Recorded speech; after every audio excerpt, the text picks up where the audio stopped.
William Morrow and HarperAudio present The Cowboy Cookie Challenge, a Twilight, Texas novel by Lori Wilde.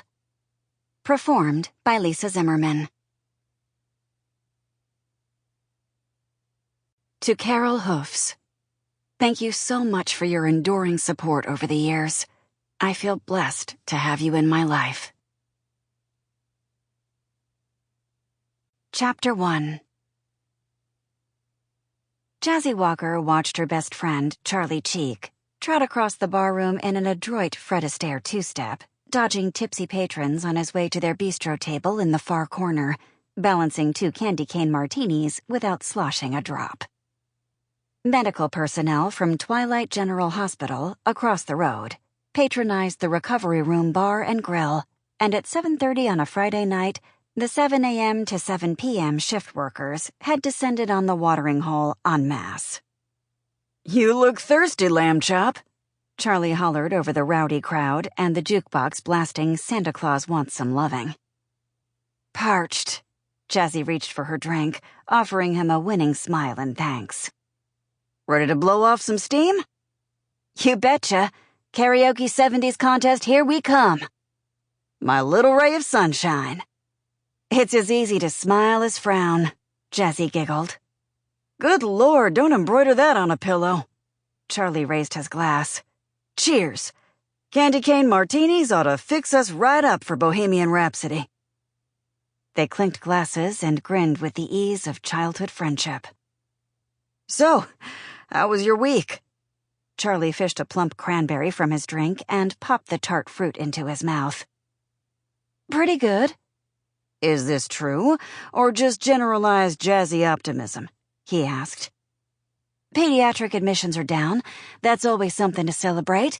The only new admit I had today was a tonsillectomy." Charlie raised his eyebrows. "They admitted a tonsillectomy case?" "Minor complications, no biggie. Doc Freeman will send her home tomorrow, but the excitement came when her father almost fainted. I caught Dad just in the nick of time. 1 second later, and boom, he would have pancaked the floor." "Look at you, Shiro!" Charlie held up a palm. Jazzy slapped him a high five and sipped her drink. The peppermint set her tongue tingling. She wasn't a big drinker, and the martini packed a punch. If she wanted to sing a song as complicated as Bohemian Rhapsody, she needed to slow down. She ran her fingers over the glass stem, wiping away condensation.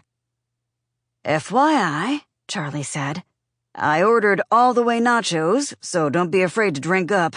Gooey cheese will soak up any liquor." "Yay! Thanks. I'm starving. We were short-handed and slammed, and I skipped lunch."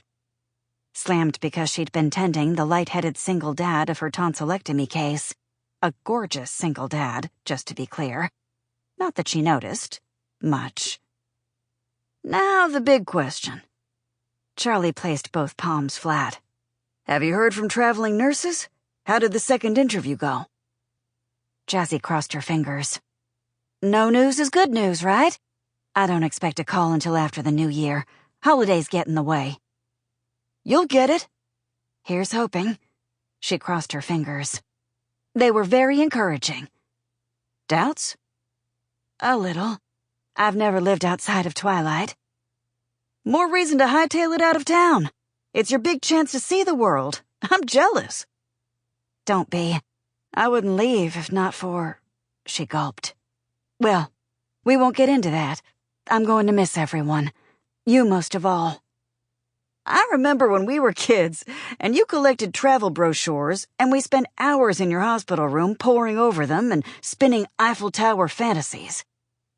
Yes, and until her high school sweetheart got engaged to her former childhood friend, Andi Browning, Jazzy had clung to hope that she and Danny would reunite, despite their incompatibility.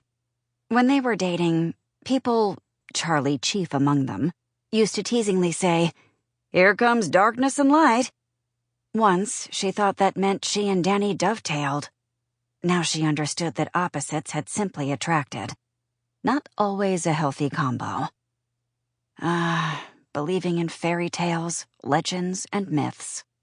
The downside to living in a tourist town that exploited its romantic history. Sample complete. Ready to continue?